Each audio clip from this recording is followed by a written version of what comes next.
काबिल सद एहतराम नाजरीन अस्सलाम वालेकुम। आज का हमारा मौजू जो है वो है हद के इज़्ज़त। हद के इज़्ज़त के पाकिस्तान में कौन से कवानीन हैं और इसको दूसरे कानून की ज़बान में इंग्लिश लॉ के अंदर डेफामेशन के नाम से पुकारा जाता है और पूरी दुनिया के अंदर ये एक स्टेब्लिश्ड कानून है और पाकिस्तान में भी आहिस्ता आहिस्ता ये अपनी जड़ मजबूत करता जा रहा है और यहाँ बेशुमार केसेस जो हैं वो लोगों ने हद के इज़्ज़त के दायर किए हुए हैं और बहुत सारे लोगों को उसके ऊपर मुआवजा भी मिला, कई को इसके ऊपर सज़ा भी हुई। तो आज हम देखेंगे कि किस तरह से कोई भी ऐसा शख्स जिसकी हद की इज़्ज़त की जाए उसके पास क्या रेमेडी है और जो हतक करे कानून उसके साथ किस तरह से डील करता है, उसके ऊपर सिविल क्या लायबिलिटी होती है और क्रिमिनल क्या लायबिलिटी हो सकती है। तमाम पहलुओं का हम जायज़ा लेंगे क्योंकि ये एक बहुत अहम कानून है और इसका मोस्टली जो है सोसाइटी के अंदर काफ़ी चीज़ें देखने में आ रही हैं जिसके अंदर बहुत सारे लोग जो हैं बिला सोचे समझे दूसरों को अक्यूज़ कर देते हैं, उनके बारे में गलत किस्म का छाप देते हैं, गलत किस्म का लिख देते हैं, जिससे इस चीज़ को बिल्कुल मद्देनज़र नहीं रखा जाता कि अगले की रिस्पेक्ट रेपुटेशन के ऊपर उसके क्या असरात होंगे और बड़ी दीदा दिलेरी के साथ ये तमाम काम किए जाते हैं। तो इसका तदारक बहुत ज़रूरी है और तदारक के लिए ज़रूरी है कि तमाम शहरी जो हैं वो अपने राइट्स के बारे में अवेयर हों, उनको पता हो कि उनके राइट्स क्या हैं और साथ ही साथ ज़िम्मेदारी के बारे में भी पता हो ताकि जो लोग गलती ये कर रहे हैं वो इस गलती से बाज रहें और वो बिल्कुल किसी तरह से भी किसी कानून के शिकंजे में ना आए। तो अब हम बात करते हैं इसके ऊपर कि डेफामेशन बुनियादी तौर के ऊपर होती क्या। डेफामेशन या हद के इज़्ज़त से मुराद ये है कि किसी भी तरीके से, यानी वो ज़बानी हो सकता है, वो तहरीरी हो सकता है, वो इलेक्ट्रॉनिक्स मीडिया के ज़रिए हो सकता है, यानी किसी भी तरीके से कोई ऐसा मवाद, कोई ऐसी तहरीर, कोई ऐसी तकरीर जिसकी वजह से दूसरों की इज़्ज़त को कम करने की कोशिश की जाए, डेरोगेशन करने की कोशिश की जाए, इल्ज़ामात लगाए जाएं, तो वो हद की इज़्ज़त के ज़मरे में आती हैं ये चीज़ें। अब ये जो चीज़ है इसके ऊपर सिविल लायबिलिटी भी है, क्रिमिनल लायबिलिटी भी है, दोनों तरह से हैं। सबसे पहले हम जो डेफामेशन ऑर्डिनेंस 2002 है उसके हवाले से देखेंगे कि बुनियादी तौर पर ये कितनी किस्म की डेफामेशन होती है और क्या क्या इसकी इकसाम है। तो उसके अंदर एक है स्लैंडर, जिसको कहते हैं ज़बानी हद के इज़्ज़त करना, यानी उसके लिए ज़रूरी है कि कोई ऐसी गैदरिंग हो जहां बहुत सारे लोग हों जिनको मुखातब करके किसी की हतक करने की कोशिश की जाए, इज़्ज़त में फ़र्क डालने की कोशिश की जाए, तो वो आएगा इसके अंदर स्लैंडर के अंदर। दूसरा है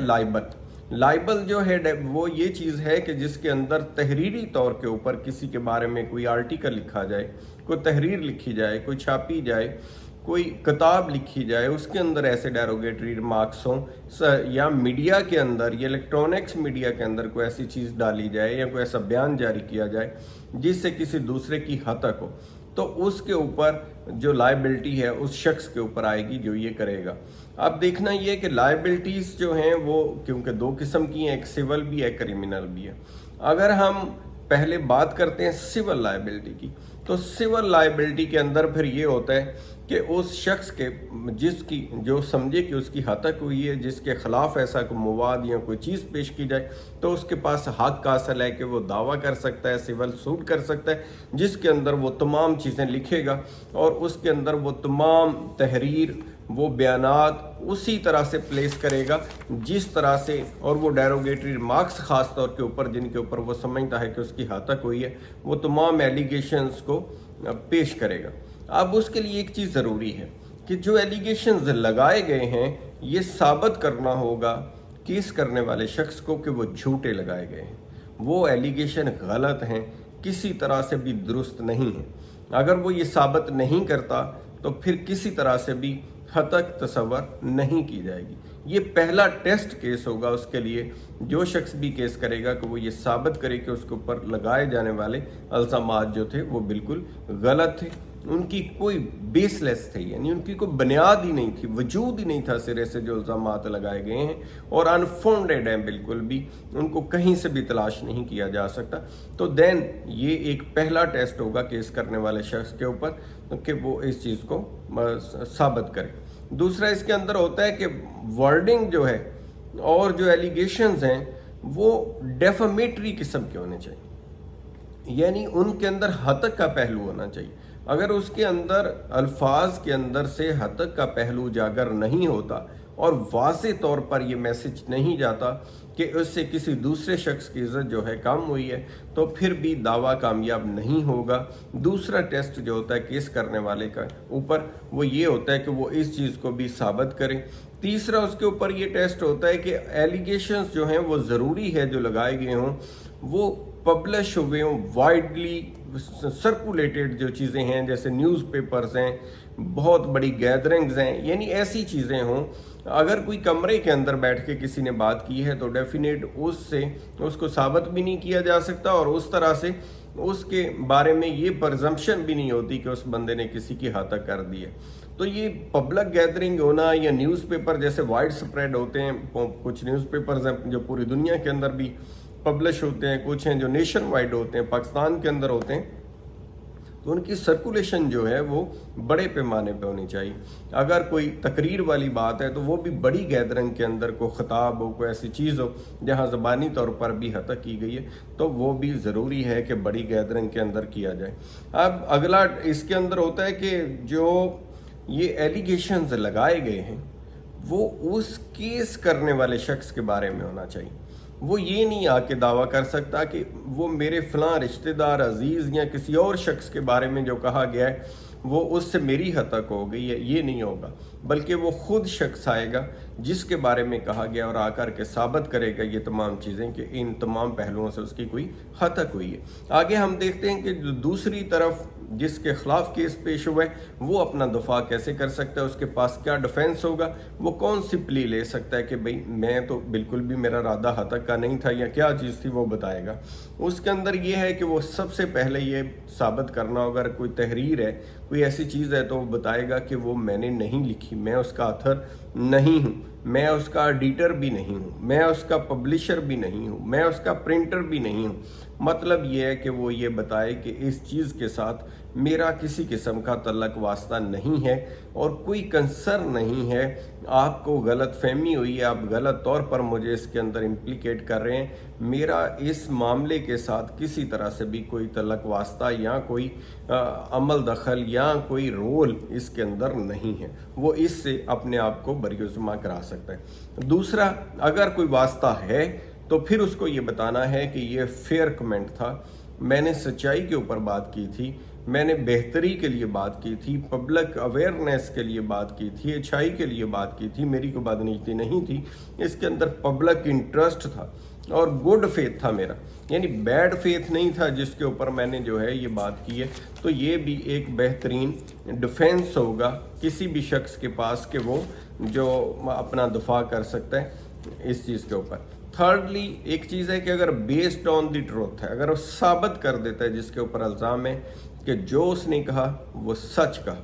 वो अपने अल्फाज पे कहता है कि मैं डटा हूँ और मैं साबित करता हूँ कि मैंने जो कहा है वो सच है और फॉर पब्लिक गुडनेस या वेलनेस और अवाम की फलाह के लिए कहा है और सच कहा है, तो डेफिनेट उसके ऊपर भी कोई ये साबित हद की इज़्ज़त नहीं होगी। जो दूसरा एक और चीज़ होती है कि सम टाइम कुछ तहरीरें जो हैं वो खुद जो फ़र्ज़ करें, वो कहते हैं कि जी राइटर साहब जो लिखा गया है, ये पब्लिश हुआ है, ये जिसके बारे में लिखा गया है, जो आज प्लिंटिफ बने दावे के अंदर, इसकी कंसेंट के साथ लिखा गया, हमने इनकी कंसेंट ली थी पब्लिश करने से पहले, तो फिर भी किसी तरह से लायबिलिटी उनके ऊपर नहीं आएगी, बल्कि वो दावा झूठा हो जाएगा, क्योंकि उसके अंदर अगर ख़ुद कोई अपनी मर्ज़ी शामिल कर देता है, कंसेंट देता है कि इसको पब्लिश करते हैं, तो फिर ये लायबिलिटी किसी तरह से भी नहीं आती है। थर्ड ये होता है एक ऑप्शन कि अगर अपोलॉजी टेंडर कर दी जाती है कि ठीक है जो हुआ है मुझसे गलती हो गई, उसके ऊपर ये होता है कि अगर प्लिंटिफ उसके ऊपर मान जाए तो फिर डेफिनेट वो मुद्दा उधर ही ख़त्म हो जाता है। दूसरे एंड के ऊपर है कि उसको जो एक वो कहते हैं कि हम इसको कंपनसेट कर देते हैं, एक ऑप्शन ये होता है कि दोबारा से तरदीद छाप देते हैं। आपने अक्सर सुना होगा कि अखबार अगर कोई ऐसी खबर हो तो वो बाद में गलत साबित हो जाए तो मोस्ट ऑफ द टाइम वो उसकी तरदीद छापते हैं उस शख्स के बयान के हवाले से कि हमने जो बयान کل یا پرسوں کے اندر جاری کیا تھا یا ہماری اخبار میں پبلش ہوا تھا، اس کی تردید جاری کر دی گئی ہے بیان جاری کرنے والے کی طرف سے کہ ایسا نہیں تھا، یہ غلط طور پر پرنٹ ہوا ہے، یہ غلط طور پر انڈرسٹینڈ کیا گیا یا غلط طور کے اوپر پبلش ہوا ہے، تو اس سے بھی خلاصی ہو جاتی ہے۔ ایک اور چیز ہے جو سب سے بڑی اہم، ایک ہوتا ہے کہ پریولیجڈ کمیونیکیشن ہوتی ہے، جو فرض کریں پریولیجز بھی حاصل ہوتے ہیں۔ پریولیج کمیونیکیشن کے اندر یہ ہے کہ وکیل اور کلائنٹ کی پریولیج کمیونیکیشن ہوتی ہے،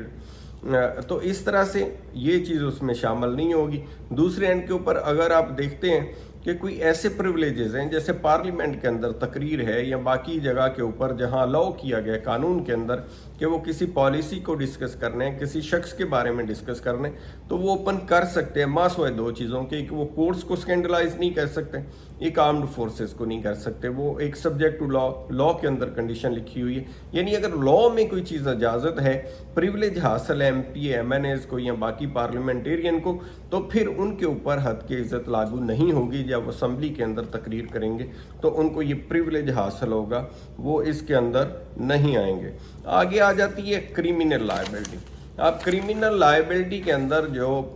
کریمنل لا ہے پاکستان کے اندر، پاکستان پینل کوڈ، اس کا 499 سیکشن ہے۔ 499 سیکشن کے اندر بھی ان تمام چیزوں کو بڑا ڈیٹیل کے ساتھ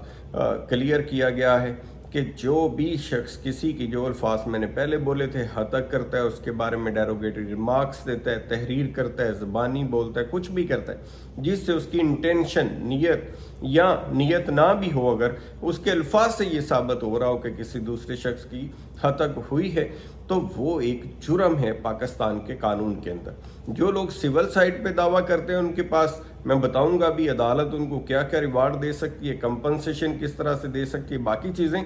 دوسرے اینڈ کے اوپر یہ ہے کہ جو اگر کریمنل لائبلٹی ہے تو اس کے اوپر جو ہے کریمنل لائبلٹی کے اندر یہ لکھا ہوا ہے قانون کے اندر کہ یہ قابل سزا جرم ہے۔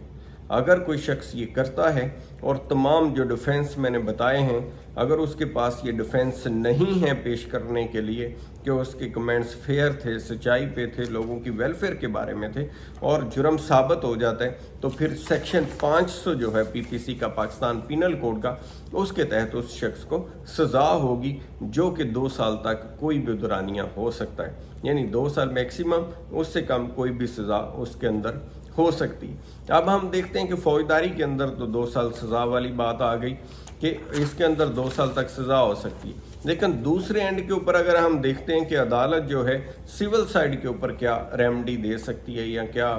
ریوارڈ دے سکتی ہے، تو اس کے اندر ہوتا ہے کہ سب سے پہلے تو سم ٹائم کورٹس جو ہیں ڈائریکشن دے کے کہ اپالوجائز کیا جائے اس شخص کے ساتھ جس کے بارے میں یہ ریمارکس دیے گئے ہیں، اس سے ہی اگر معاملہ حل ہو جائے تو ٹھیک ہے، اس سے میں ہی کورٹ سیٹلمنٹس کرا دیتی ہیں، اپالوجائز کرنے پہ ہی معاملہ حل ہو جاتا ہے۔ دوسرا ہوتا ہے کہ ڈیمیجز کے لیے کورٹ آرڈر کرتی ہے۔ ایک ہوتا ہے کہ عام روٹین کے کیسز کے اندر جو ڈیمیجز طے کیے جاتے ہیں وہ، ایک ہوتا ہے ایگزیمپلری ڈیمیجز، جو مثالی کیسز ایسے ہوتے ہیں جن کو کورٹ ایک مثال بنانا چاہتی ہے جس کے اندر بہت زیادہ حدود کو کراس کیا گیا، تو اس میں ایگزیمپلری ڈیمیجز بھی کورٹس جو ہیں اوارڈ کرتی ہے، جس کو اسپیشل ڈیمیجز کے نام سے نام دیا گیا ہے۔ تو یہ تمام چیزیں ہیں جس کی بنیاد کے اوپر جو ہے ہم دیکھتے ہیں کہ کورٹس جو ہیں ان کے پاس ہوتا ہے کہ وہ تمام چیزوں کو جس طرح سے مناسب سمجھیں